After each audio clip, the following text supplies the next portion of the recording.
আজকে আমাদের আলোচনায় দুটা জিনিস, প্রফেট মুহাম্মদ সাল্লাল্লাহু আলাইহি ওয়াসাল্লাম এবং হোলি কোরআন, বেদ, গীতা, উপনিষদ, পুরাণ, সেই দিকে যদি আমরা নজর করি তাহলে আমরা দেখতে পাই আল্লাহ রসুল মুহাম্মদ রকম বরস্য অল্লে অল্লাম ইল্লতি।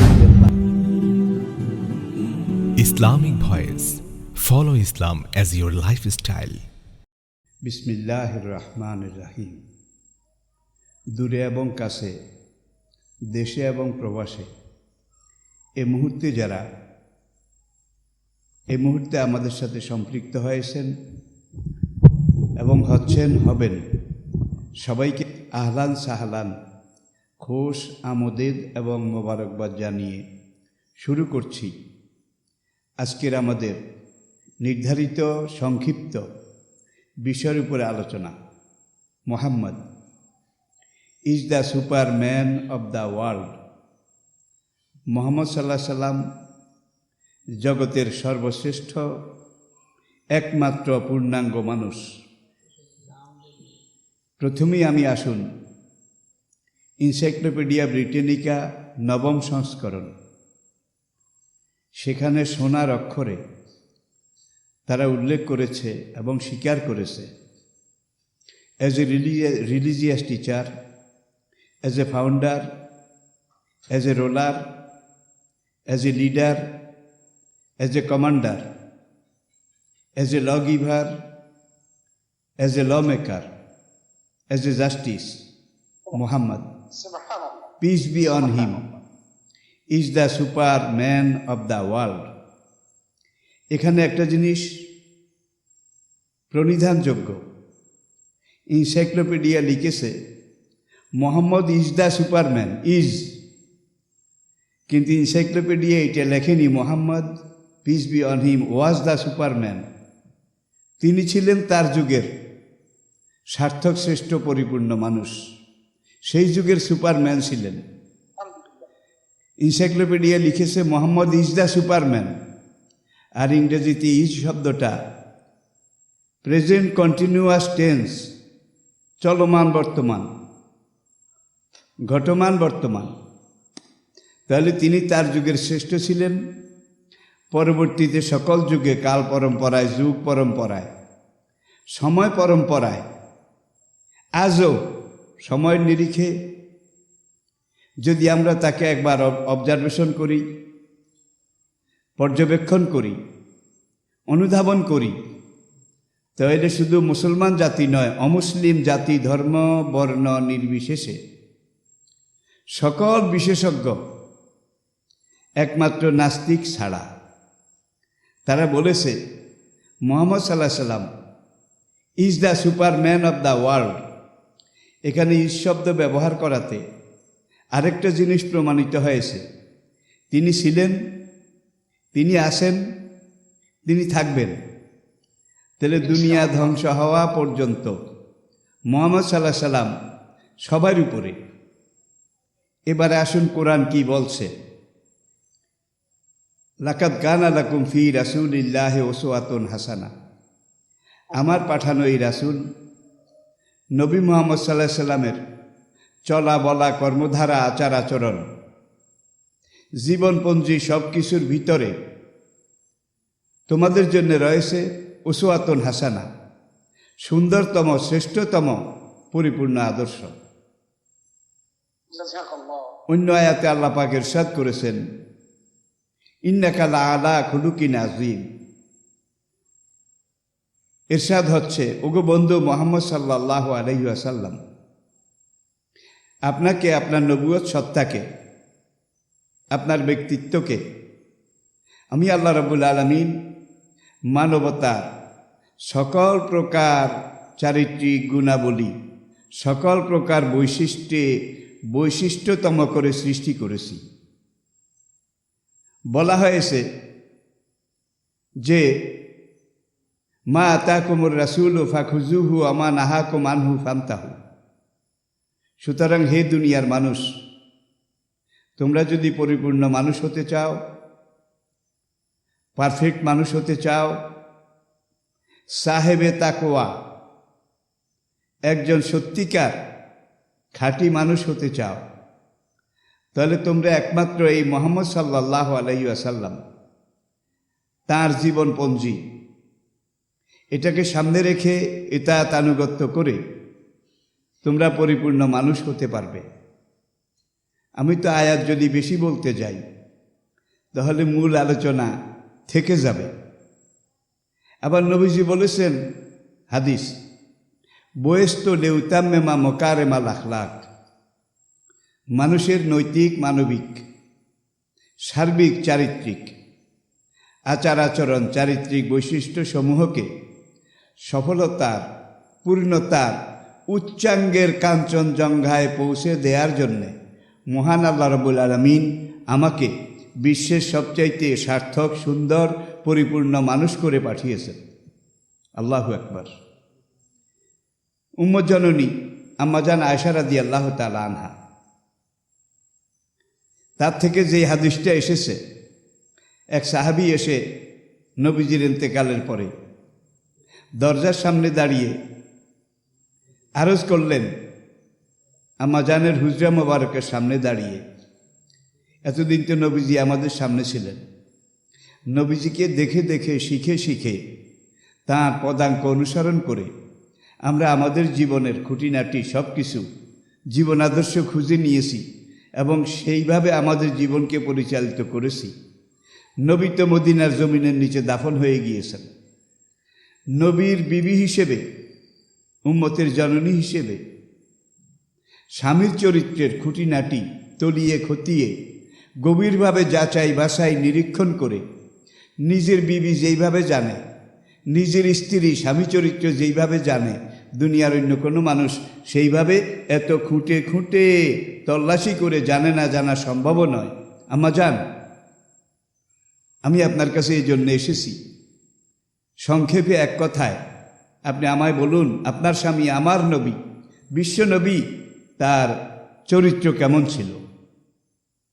আম্মাজান আয়েশা পর্দার আড়াল থেকেই সাহাবীকে জিজ্ঞেস করলেন, ইয়া বুনাইয়া, বাবা, সন্তান আমার, আল্লাহর দেয়া, আমার স্বামীরা না, 30 পারা কোরআন তুমি কি তেলাওয়াত করনি? কালা বালা। সাহাবী আরজ করলেন, আম্মাজান, আমি তেলাওয়াত করেছি, আমার তো পুরা কোরআন মুখস্থ আছে। আম্মাজান সেখান থেকেই বলে দিলেন, কানা খুলুকুহুল কোরআন, পবিত্র কোরআনে যা কিছু লেখা আছে তোমার নবী আমার স্বামীর চরিত্রে তার সব কিছু করা আছে। আরেকদিন আরেকজন সাহাবী, উম্মতের আরেক জননী হজরতে উম্মে সালমা রাদিয়াল্লাহু তাআলা আনহা, তার খেদমতে হাজির হয়ে একই কথা আরজ করেছিলেন যে, আম্মাজান, আপনার বিবি, আমাদের নবী, তিনি কেমন মানুষ ছিলেন, তার চারিত্রিক বৈশিষ্ট্য কেমন ছিল, আপনি আমায় সংক্ষেপে বলুন। হজরত উম্মে সালমা রাদিয়াল্লাহু তাআলা আনহা এই সাহাবীর প্রশ্নের জবাবেও বলেছিলেন, আমার স্বামী, তোমাদের নবী যখন রাস্তার উপর দিয়ে হেঁটে যেতেন, কাআন্নাল কোরআন ইয়ামশি আলাল আরদ, মনে হতো জীবন্ত কোরআন, বাস্তব কোরআন, শাশ্বত কোরআন জমিনের উপর দিয়ে হেঁটে যাচ্ছে। প্রিয় দর্শক, যেই কথাটা এই মুহূর্তে আমি আপনাদেরকে বলতে চেয়েছি, এখানে দুইজন উম্মতের জননী, একজন উম্মত জননী আয়েশা রাদিয়াল্লাহু তাআলা আনহা, তিনি ছিলেন সর্বকনিষ্ঠ, বয়সের দিক থেকে নবীজি যখন ইন্তেকাল করেন তখন তার বয়স মাত্র 18 বছর। আর উম্মে সালমা রাদিয়াল্লাহু তাআলা আনহা, তিনি ছিলেন একজন প্রৌঢ়া, একজন বার্ধক্যে উপনীত মা। তাইলে একজন বয়স্কা প্রৌঢ়া মা উম্মত জননী, তিনি নবীকে যেইভাবে মূল্যায়ন করেছেন, আরেকজন অল্প বয়স্কা উম্মতের সর্বকনিষ্ঠা জননী আয়েশা রাদিয়াল্লাহু তাআলা আনহা, তিনি যেভাবে মূল্যায়ন করেছেন, এই দুইটার মধ্যে এক বিন্দু পার্থক্য আমরা দেখতে পাচ্ছি না। এখানে কিন্তু একটা বিরাট জিনিস আমাদের শিক্ষা নেয়ার রয়েছে, নবীজির আচার আচরণ, নবীজির চলন বলন কথন সব কিছু। যেমন আয়েশা রাদিয়াল্লাহু তাআলা আনহা, তিনি জানতে পেরেছেন, বুঝতে পেরেছেন। ঠিক তেমনি উম্মে সালমা রাদিয়াল্লাহু তাআলা আনহা তিনিও একইভাবে এটাকে মূল্যায়ন করেছেন এবং দেখতে পেয়েছেন। সেটাই তিনি বাস্তবে ওই সাহাবীর প্রশ্নের জবাবে বলেছেন। প্রিয় দর্শক, এই পর্যায়ে আমরা বেশি কিছু আলোচনা করতে পারবো না। যুগে যুগে মুসলমানরা তো নবীজির প্রশংসা করে, এটা করবে, তাদের রাহবার রাহনুমা, পথ প্রদর্শক হিসাবে, সুপার মডেল হিসাবে। কিন্তু আপনারা দেখুন, মাইকেল হাস থেকে শুরু করে উইলিয়াম মুর পর্যন্ত বিভিন্ন সময় বিভিন্ন ঐতিহাসিক, বিভিন্ন রাজনীতিবিদ, বিভিন্ন দেশের জাতীয় নেতা, তারা সবাই অমুসলিম, কিন্তু তারা সবাই স্বীকার করেছে যে মুহাম্মদ সাল্লাল্লাহু আলাইহি ওয়াসাল্লাম এই দিক থেকে ওই দিক থেকে ওই দিক থেকে সর্বদিক থেকে সর্বগুণে গুণান্বিত একজন পূর্ণাঙ্গ মানব ছিলেন।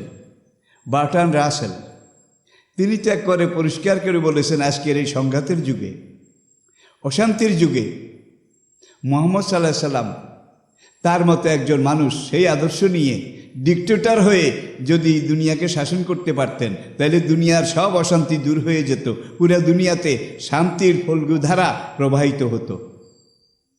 বেদ, গীতা, উপনিষদ, সেই দিকে তাকান। বেদ, গীতা, উপনিষদ, পুরাণ, সেই দিকে যদি আমরা নজর করি, তাহলে আমরা দেখতে পাই আল্লাহ রসুল মুহাম্মদ রকম বরস্য অল্লে অল্লাম ইল্লতি ইল্লাল্লাহ। আবার দেখুন, আল্লাহ রসুল মুহাম্মদ রকম বরস্য অল্লে অল্লাম ইল্লতি ইল্লাল্লাহ। মধুবর্তিতা দেবং দকারান্তে প্রকৃতিতা। কল্কি অবতার, জগতের সর্বশ্রেষ্ঠ অবতার যিনি হবেন, তার নামের প্রথম অক্ষর হবে ম, মধুবর্তিতা দেবং। দকারান্তে প্রকৃতিতা, তার নামের শেষ অক্ষর হবে দ। পরবর্তী শ্লোকে বলা হয়েছে যে বৃষনাথ ভক্ষয়েত, যেই গরুকে আমরা দেবতা জ্ঞানে পূজা করি, মুহাম্মদ সাল্লাল্লাহু আলাইহি ওয়াসাল্লাম মহাদেবতা হয়ে আসবেন, তিনি নিজেও গরু খাবেন, তার অনুসারীদেরকেও গরুর গোশত খাওয়ার অনুমতি দেবেন। শুধু এটা নয়, কুন্তাব সূক্তের মধ্যে বলা হয়েছে লা ইলাহা হরতি পাপং, লা ইলাহা একবার যদি পড়ো, তোমার জীবনের সব পাপ পঙ্কিলতা সব মাফ হয়ে যাবে। হরতি পাপং, সব পাপ হরণ হয়ে যাবে।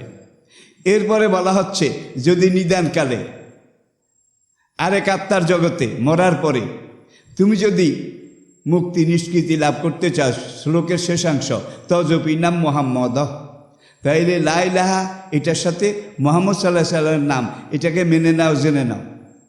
প্রিয় দর্শক, এ ব্যাপারে বিস্তারিত জানার জন্যে আমি আপনাদেরকে একটা বইয়ের কথা স্মরণ করিয়ে দিচ্ছি। বইটার নাম হলো বেদ পুরাণে হজরত মোহাম্মদ। বেদ পুরাণে হজরত মোহাম্মদ বইটা লিখেছেন ভারতের সর্বশ্রেষ্ঠ একজন ডক্টর, ব্রাহ্মণ পণ্ডিত ডক্টর বেদ প্রকাশ উপাধ্যায়। ডক্টর বেদ প্রকাশ উপাধ্যায়। আপনারা বইটা যদি ভারত থেকে সংগ্রহ করতে চান, তাহলে বাংলা ইসলামী প্রকাশনী ট্রাস্ট 22/1 লেলিন সরণি, কলকাতা, ঢাকা বাইতুল মোকাররম, এই বইয়ের দোকানে এই বইটা এখন অ্যাভেলেবল পাওয়া যায়। নামটা আবার বলছি, বেদ পুরাণে হজরত মোহাম্মদ। এরপরে আসেন মাসালুহুম ফিত তাওরাতে ওয়া মাসালুহুম ফিল ইনজিল। তাওরাত, জবুর, ইনজিলে নবী মুহাম্মদ সাল্লাল্লাহু আলাইহি ওয়াসাল্লামের সম্পর্কে বহু ভবিষ্যৎবাণী এটা উল্লেখিত হয়েছে। একবারে অল্পের মধ্যে আপনারা যদি জানতে চান, কবি গোলাম মোস্তফা তার লিখিত বিশ্বনবী, এই বইটা আপনারা যদি একবার দেখে নেন, মুহাম্মদ সাল্লাল্লাহু আলাইহি ওয়াসাল্লাম বিশ্ব মনীষীদের দৃষ্টিতে। প্রিয় দর্শক, এই পর্বে আমি আর বেশি দূর যেতে পারছি না। নবীকে আমি আপনাদের সামনে কিভাবে উপস্থাপন করব। নবীকে যদি আমরা বাদ রাখি, তাহলে কোরআন জানা, মানা, কোরআন বুঝা আমাদের একজনের জন্য, কারোর জন্য কোনোদিন সম্ভব হবে না। আপনার জীবনের যেই দর্পণ, জীবন চলার যেই পন্থা পাথেয়, আপনার জীবন চলার যেই হুদান আল্লাহ কর্তৃক প্রদত্ত হেদায়েত, হুদাল্লিল মুত্তাকিন, এটা পাওয়ার জন্যে দেখুন কোরআন রিটেন ফিলোসফি, লিখিত দর্শন, লৌহে মাহফুজ থেকে এর অক্ষরও আল্লাহর রচিত, এর অর্থ আল্লাহর মনোনীত। সেই কোরআন হাকিম যদি আমরা বুঝতে চাই, তাহলে আমরা যেই কোরআন তেলাওয়াত করি এটা একটা রিটেন ফিলোসফি, লিখিত জীবন দর্শন। আর নবী মুহাম্মদ সাল্লাল্লাহু আলাইহি ওয়াসাল্লাম তিনি ছিলেন এই লিখিত পবিত্র কোরআনের জীবন্ত জ্বলন্ত শাশ্বত নমুনা। আই রিপিট, আমি এইভাবে বলছি, যেই কোরআন আমরা তেলাওয়াত করি বাস্তবের কোনো রূপ নাই, এটা একটা রিটেন ফিলোসফি, লিখিত দর্শন। আর নবী মুহাম্মদ সাল্লাল্লাহু আলাইহি ওয়াসাল্লাম তার জীবন, তার চলন, তার জীবনপঞ্জি, তার জীবন দর্শন সব কিছু ছিল লিখিত কোরআনের বাস্তব জীবন্ত জ্বলন্ত শাশ্বত নমুনা। রিপিট অ্যানাদার, যেই কোরআন আমরা তেলাওয়াত করি সেটা লিখিত জীবন দর্শন, আর মুহাম্মদ সাল্লাল্লাহু আলাইহি ওয়াসাল্লাম ছিলেন সেই কোরআনের বাস্তবায়িত জীবন্ত কোরআন। তাইলে একটা হলো লিখিত থিওরি, আরেকটা হলো জ্বলন্ত জীবন্ত বাস্তব নমুনা। কোরআনে যা কিছু বলা আছে, যা কিছু লেখা আছে, নবীজির জীবনে তার সব কিছু করা আছে। প্রিয় দর্শক, আমার বলার মধ্যে কোনো পক্ষপাতিত্ব আমি করছি না, আমি পুরা বিশ্বকে সামনে রেখে আপনাদের সাথে কথাগুলো বলার চেষ্টা করছি। এটা মনে করলে চলবে না যে হুজুর তো একজন মুসলিম রিলিজিয়াস টিচার, তিনি তো তার নবীকে বড় করে দেখাবেন, তুলে ধরবেন, এটাই বাস্তব। কিন্তু আপনাদেরকে আমি অতি সংক্ষেপে এই যে কয়েকটা উদাহরণ দিলাম, সারা রাত বললেও তো আমি এর কোনো কুল কিনারা করতে পারবো না। তাহলে মুসলমানের কাছে তিনি সর্বশ্রেষ্ঠ। অমুসলিম দার্শনিকদের মধ্যে, রাজনীতিবিদদের মধ্যে, ফিলোসফারদের মধ্যে, সেনাপতিদের মধ্যে দেখুন নবী মুহাম্মদ সাল্লাল্লাহু আলাইহি ওয়াসাল্লাম, তাকে সবাই স্বীকার করেছে এক কথায় যে Muhammad is the super man of the world. Muhammad সাল্লাল্লাহু আলাইহি ওয়াসাল্লাম জগতের শ্রেষ্ঠ মানুষ। আর একটা দিক বলে আমি এই প্রসঙ্গ শেষ করছি, সেটা হলো জগতের বিভিন্ন নেতা নেত্রী, তাদের দিকে তাকান, তাদের জীবনের একটা আছে বাইরের রূপ, ঠিক এর বিপরীতে আরেকটা আছে ভিতরের রূপ। একটা আছে সমাজে তাদের বাইরের দিক, আরেকটা আছে পর্দার অন্তরালে তাদের ভিতরের দিক। অনেক বড় বড় ব্যক্তিত্ব, নেতা আমরা দেখেছি, একেবারে না বললেই নয়, যাদের কথায় মানুষ বিমোহিত হতো। বিভিন্ন যুগে তারা বিভিন্ন বিপ্লব এগুলোর সৃষ্টি করেছেন, আমি নাম বলছি না, কিন্তু তাদের জীবন, তাদের ভিতরের জীবন যদি আপনারা দেখেন, দেখবেন যে সেখানে কত রকমের, কত বিশ্রী, কত রকমের কত কিছু। কিন্তু নবী সাল্লাল্লাহু আলাইহি ওয়াসাল্লাম তিনি বাইরে যেমন ছিলেন, ভিতরেও ঠিক তেমন ছিলেন। এখানেই তার জীবনের সার্থকতা। এরপরে আসুন যীশু খ্রিস্টের পরে 300 বছর পরে, যখন এই আজকের বাইবেল এটা যখন লেখা হয়, আজকের ইঞ্জিল যেটা আমরা দেখি, তাহলে বাইবেলের দিকে তাকান, ওল্ড টেস্টামেন্ট, নিউ টেস্টামেন্ট, সেখানে যিশুর বিদায়ের পরে আমরা দেখি যে একজন মাত্র শিষ্য, ইউশা বিন নুন। বৌদ্ধ ধর্মের দিকে তাকান, যেই ধর্মটা আমাদের এশিয়া মাইনর থেকে শুরু করে দুনিয়ার বিশাল একটা অংশে আলোড়ন সৃষ্টি করেছিল। নিরঞ্জনা নদীর পাড়ে মহর্ষি বুদ্ধদেব যখন কর্তৃত বৃক্ষমূলে বসে মৃত্যুর দিকে পলে পলে এগিয়ে যাচ্ছিলেন, তার সামনে একজন মাত্র শিষ্য ছিল, যার নাম ছিল নন্দ অথবা আনন্দ, নন্দ অথবা আনন্দ। বৌদ্ধ ধর্মগ্রন্থ ত্রিপিটক, সূত্রভাগ দ্বিগুণিকা, সেটা আপনারা দেখেন।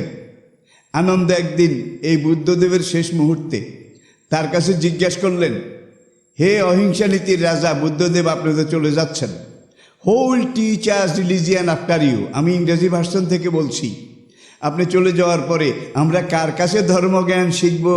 কে আমাদেরকে ধর্ম নীতিকতা শিখাবে? Blessed one Buddha replied, Tathagata Buddha তখন জবাবে বলেছিলেন, O Ananda, I am not the first Buddha, nor I be the last. Another latest and great Buddha will come after me, he will known as Mohammad, he will known as Maitreya. Maitreya, এই মৈত্রেয় শব্দটার সব বিশেষজ্ঞ তর্জমা করেছেন প্রশংসিত, আর মোহাম্মদ এই শব্দটার মানেই হলো প্রশংসিত। প্রিয় দর্শক, এখানে আমি একটাই উদাহরণ দিলাম। দেখুন, বৌদ্ধদের সেখানে আমরা একজন পাই। এরপরে যীশুখ্রিস্টের বিদায়ের পরে তাওরাত যারা সংকলন করেছেন সেখানে আমরা সর্বোচ্চ 12 জন তার শিষ্য পাই। আর আমাদের নবী বিদায় হজ্জে যেদিন ভাষণ দিয়েছিলেন সেই দিন তার চতুর্দিকে আমরা 1.25 লাখ সাহাবি পাই। বালাজুরির বর্ণনা অনুযায়ী 1,40,000। আর নবীজি জীবনের শেষ ভাষণ, সবচেয়ে দীর্ঘ ভাষণ, সেই বিদায় হজ্জের মানবাধিকারের মহাসনদ হিসাবে যেটা পুরা দুনিয়া মেনে নিয়েছে, নিচ্ছে এবং এটাকে তারা স্বীকার করছে। মদিনা সনদের পরে বিদায় হজ্জের ভাষণ মানবাধিকারের মহাসনদ। সেখানে 1,40,000 বালাজুরির বর্ণনা, আহমদের বর্ণনা 1,24,000 সাহাবা যারা উপস্থিত ছিলেন তারা সবাই বিদায় হজ পর্যন্ত কোরআনের যে অংশটা নাজিল হয়েছিল তার হাফেজ ছিলেন। ওআইসির হিসাব অনুযায়ী সর্বশেষ পরিসংখ্যান অনুযায়ী বর্তমান পৃথিবীতে 4,34,00,000, রিপিট, 4,34,00,000 আন্তর্জাতিক মানের হাফেজে কোরআন জীবিত আছে। প্রিয় দর্শক, তাইলে বেদের যুগে বেদের একজন হাফেজ সাহেব ছিল, প্রমাণ করুন। গীতার যুগে গীতার একজন হাফেজ ব্রহ্মান ছিল, প্রমাণ করেন। মহাভারতের যুগে মহাভারতের একজন হাফেজ ছিল, প্রমাণ করুন। ও আতাইনা দাউদা জাবুরা, দাউদ আলাইহিস সালামের জামানায় তার একজন সাহাবী জাবুর কিতাবের হাফেজ ছিল, প্রমাণ করুন। একজনও ছিল না।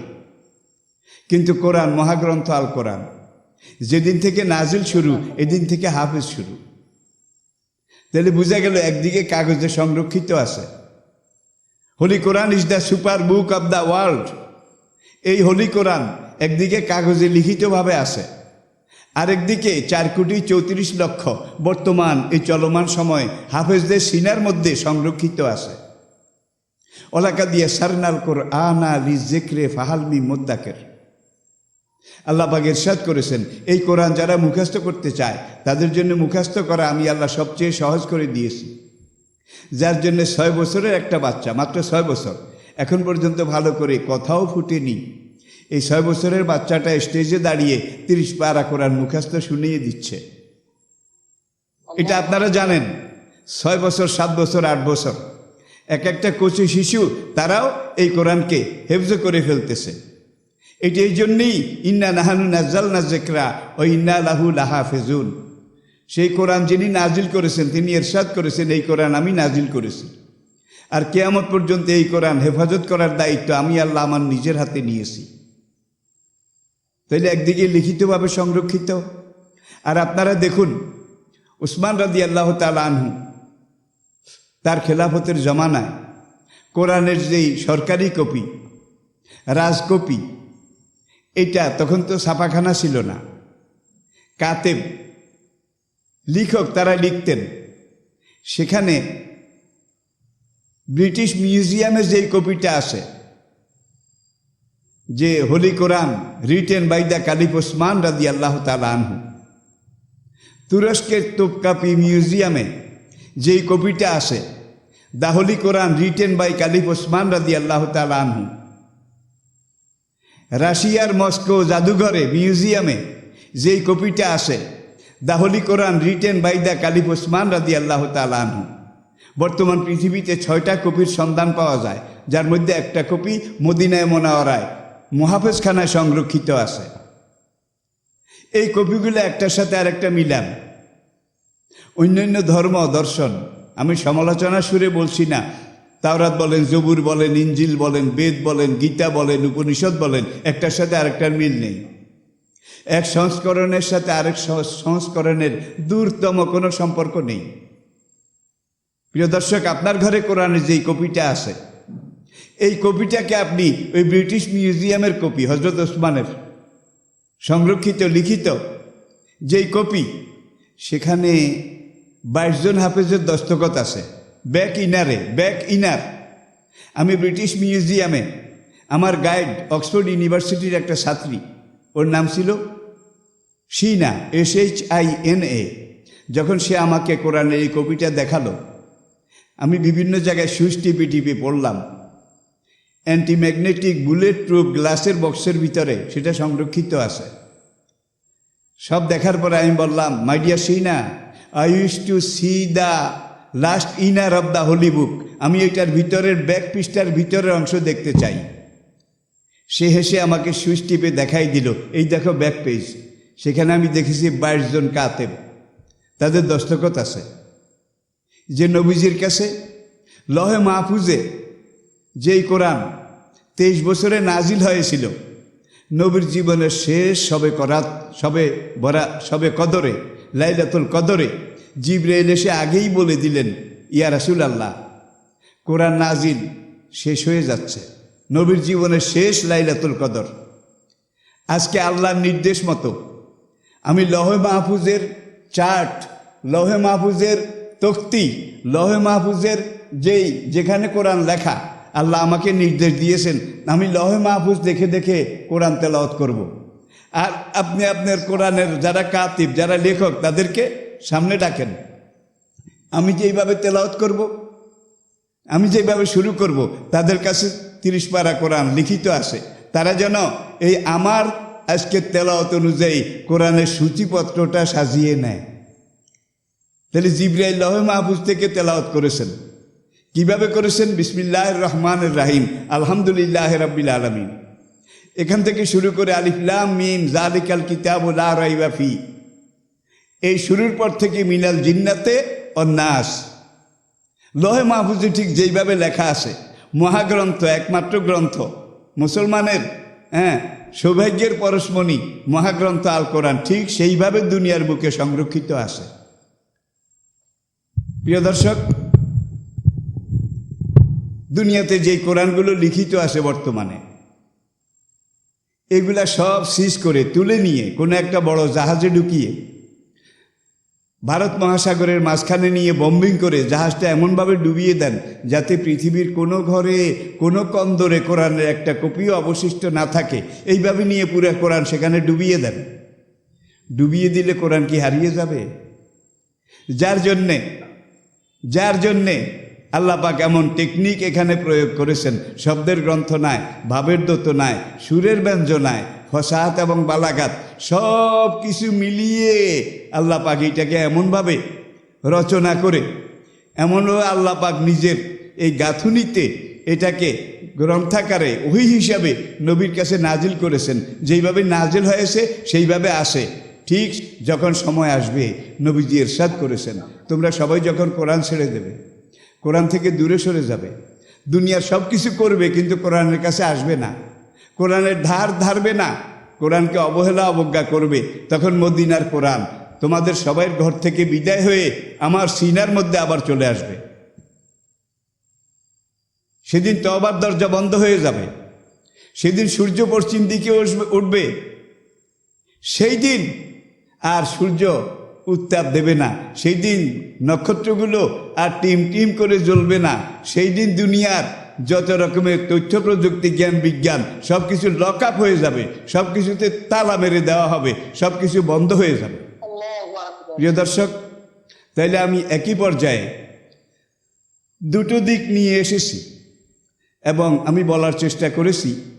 আর এটা এমন এক বিষয় যেটা আসলে সীমিত সময়ের মধ্যে আলোচনা করা, এটা কতটুকু সম্ভব আপনারা বোধহয় বুঝতে পেরেছেন। যার জন্য আমি এখান থেকে আসুন, যে কথাটা বলে শেষ করছি। যিশুর জীবনে তার পাশে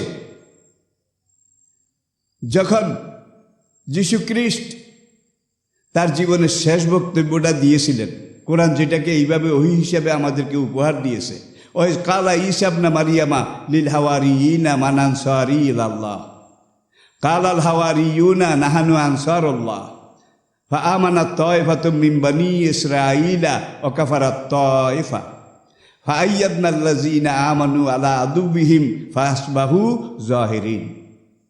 এটা ছিল ঈসা আলাইহিস সালাতু ওয়াস সালামের জীবনের শেষ ভাষণ। আল্লাহ পাক ঠিক এটাকেই কোট করেছেন। সেখানে আমরা সেই দিন পেয়েছি মাত্র একজনকে, ইউশা বিন নুন। আর যীশু খ্রিস্টের মৃত্যুর প্রায় 300 বছর পরে বাইবেলের বিভিন্ন ভার্সন বিভিন্ন জন লিখেছেন, সংরক্ষণ করেছেন। এটা আমরা জানি, যার জন্য একটার সাথে আরেকটার আজকে বৈপরীত্য বিরাজ করছে। তাওরাত, জবুর, ইনজিল সবগুলোর অবস্থা তথৈবচ। দুনিয়ার একটা অতীতের ধর্মগ্রন্থ অবিকৃত অবস্থায় নেই। সব নকল, নকলের নকল, তার নকল, তুষ্য নকল। এত নকল, এত 2 নম্বর হয়েছে, এখন আসলটা খুঁজে পাওয়া যায় না। তাহলে আসল গ্রন্থ দুনিয়ার বুকে একটাই সংরক্ষিত আছে, যেই গ্রন্থটা হইল holy Quran is the super book of the world. প্রিয় দর্শক, এবার আসুন আমরা সিদ্ধান্ত গ্রহণ করি। সর্বশ্রেষ্ঠ গ্রন্থ আমাদের কাছে আল্লাহ আমানত রেখেছেন। সর্বশ্রেষ্ঠ পূর্ণাঙ্গ মানব নবী মুহাম্মদ সাল্লাল্লাহু আলাইহি সাল্লাম, যাকে আমাদের সুপার মডেল হিসাবে আল্লাহ পাক নিজের চয়েস, নিজের পছন্দ মতো সেইভাবে তৈরি করে, গঠন করে, সেইভাবে বানিয়ে আমাদের মডেল হিসাবে পেশ করেছেন। এখন আমরা যদি নবীকে বুঝতে চাই, কোরআনের দরকার আছে। আবার যদি কোরআনকে বুঝতে চাই, নবীজির দরকার আছে। কোরআন এবং নবী একটা আরেকটার পরিপূরক, সম্পূরক। একটাকে বাদ দিয়ে আরেকটাকে কোনো দিন বোঝা সম্ভব নয়। তাইলে আসুন আমরা কোরআন বোঝার চেষ্টা করি, আসুন আমরা নবীকে জানার চেষ্টা করি। আপনাদের কাছে আমার অনুরোধ থাকবে, আপনি বিশ্বের যেখানেই অবস্থান করুন না কেন, আপনার যত ব্যস্ততাই থাকুক না কেন, আপনার বাসায় একজন মুসলিম হিসেবে নিশ্চয়ই কোরআন আছে। আপনি প্রতিদিন কোরআনের 1-2টা আয়াত, আপনি ইংরেজি ভাষাভাষী যদি হন তাহলে ইংরেজি অনুবাদ পড়েন, বাংলা ভাষাভাষী হলে বাংলা অনুবাদ পড়েন। প্রতিদিন আপনি 2টা করে আয়াত কোরআনের, বেশি নয়, 2টা করে। এইভাবে আপনি তর্জমা সহ পড়ুন। তর্জমা সহ পড়ার পরে 30 দিন, 1 মাসে আপনার 60টা আয়াত হয়ে যাবে। এইভাবে আপনি যদি পড়তে থাকেন, আমি আবারও বলছি, আপনাকে আমি কোনো বোঝা চাপিয়ে দিচ্ছি না। দৈনিক 2টা আয়াত, 10 মিনিটের বেশি সময় লাগবে না, আরও কমও লাগতে পারে, বেশি তো মোটেই নয়। তাহলে একদিকে আপনি কোরআন বুঝলেন, কোরআন শিখলেন, আপনি কোরআনের জগতে বিরাজ করলেন। আরেকদিকে আপনার জীবনের দিগদর্শন, জীবন দর্শন, চলার পথ, এগুলো আপনি কোরআনের আয়াত, এগুলোর দৃষ্টিতে, নীতিতে আপনি আপনার জীবনকে গঠন করতে পারবেন। আর এইভাবে কোরআনের সঙ্গী হয়ে আপনি আমরণ, মৃত্যুর আগ পর্যন্ত যদি কোরআন শিখার চেষ্টা করতে করতে দুনিয়া থেকে যেতে পারেন, আল্লাহ পাক বিনা হিসাবে আপনাকে জান্নাত দান করবেন।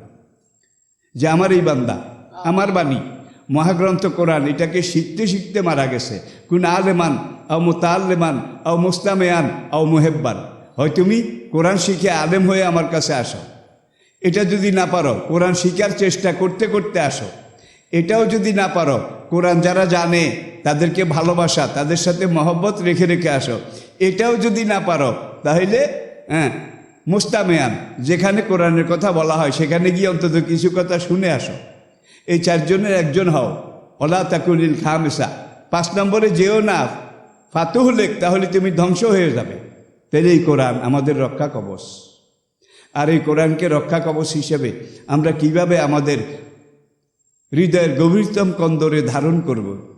আর নবীর ব্যাপারে আরেকটা প্রসঙ্গ রয়ে গেছে, সেটা হলো রেজাল শাস্ত্র, হাদিস বর্ণনা পরম্পরা।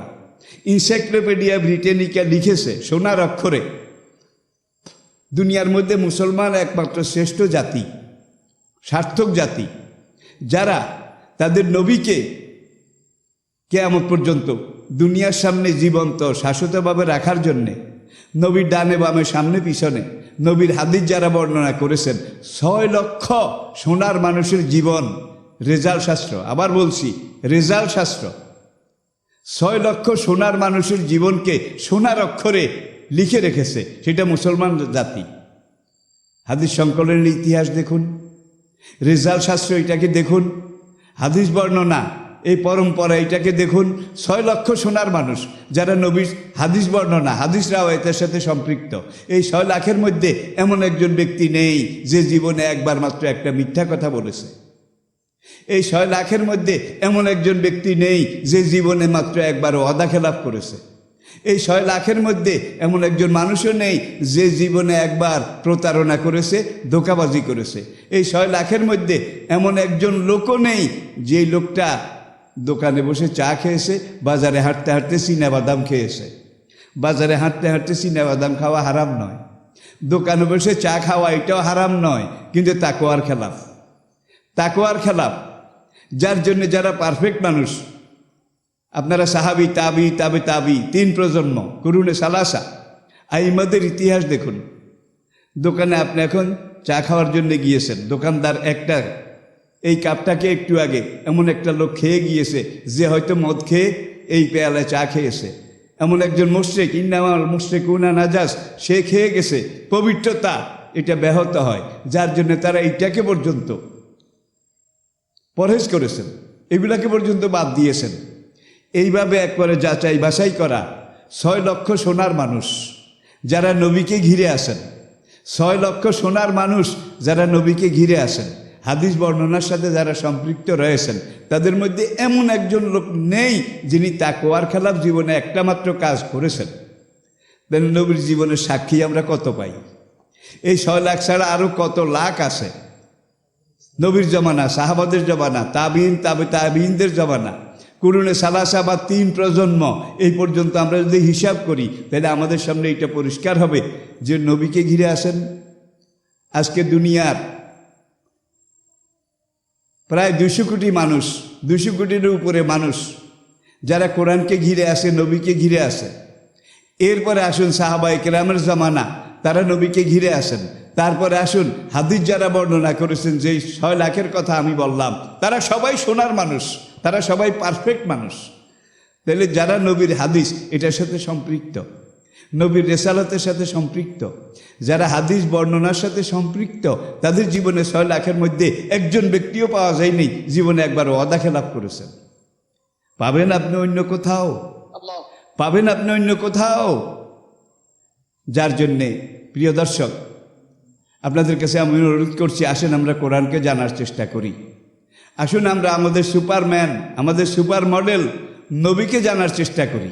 এই 2টা জিনিস আপনার জীবনের সিলেবাস হিসাবে এখন থেকে যতদিন আল্লাহ পাক আপনার হায়াত রেখেছেন, আপনি এটাকে একটা অবধারিত বিষয় হিসাবে, যে আমি নবীজির জীবনী, সাহাবায়ে কেরামের জীবনী, তাদের একটা অংশ, একটা চ্যাপ্টার প্রত্যেক রাতে পড়ব। কোরআনের 2টা আয়াত প্রত্যেক দিন ফজরের পরে পড়ব, বা এশার পরে ঘুমিয়ে যাওয়ার আগে পড়ব। এইভাবে আপনি এই 2টাকে সিলেবাস বানিয়ে নেন, আপনার জীবনপঞ্জি ঘুরে যাবে। আপনার জীবনের কাজকর্ম, কর্মধারা এটা পরিবর্তিত হয়ে সাহাবাদের সাথে গিয়ে মিলে যাবে, নবীজির সাথে গিয়ে মিলে যাবে। তাহলে আপনার জন্য অপেক্ষা করতেছে কানাত লাহুম জান্নাতুল ফেরদাউসে নুজুলা। আল্লাহ পাক যেন সেই নেয়ামত, সেই কামিয়াবি, সেই নাজাত মুক্তি আমাদের সবার জন্য নসিব করে দেন। আজকের এই অনুষ্ঠান যারা দেখেছেন, শুনেছেন, সম্পৃক্ত হয়েছেন, আল্লাহ পাক আপনাদেরকে হায়াতে তাইয়্যিবা দান করুন। বর্তমান বিশ্ব ব্যাধি, মরণ ব্যাধি, এই যে করোনা ভাইরাস, এটা থেকে আল্লাহ পাক আপনাদেরকে নাজাত দান করুন। আপনাদের সন্তান সন্ততি, ডালপালা দুনিয়ার যেখানে যে দেশে যেইভাবে আসে, আল্লাহ যেন কোরআনের বরকতে, হুজুর নবী করিম সাল্লাল্লাহু আলাইহি ওয়াসাল্লামের নামে নামি ইসমে গেরামির বরকতে আল্লাহ যেন সবাইকে হেফাজত করেন। সঙ্গে সঙ্গে পুরা বিশ্ববাসী, দুনিয়াবাসী, তাদেরকে আল্লাহ পাক যেন এই মহামারী, এই ডেল্টা ভেরিয়েন্ট, এই করোনা ভাইরাস থেকে কোরআনের বরকতে, নবীজির বরকতে, এই মানুষটা করোনায় যদি মারা না যায়, তাহলে হয়তো জীবনের এক পর্যায়ে এসেতে ইসলাম গ্রহণ করত, হয়তো বা কোরআন গ্রহণ করত। আল্লাহ পাক যেন আমাদেরকে এগুলো বুঝার তৌফিক দান করেন। ওমা আলাইনা ইল্লাল বালাগ। আসসালামু আলাইকুম ওয়া রাহমাতুল্লাহি ওয়া বারাকাতুহু।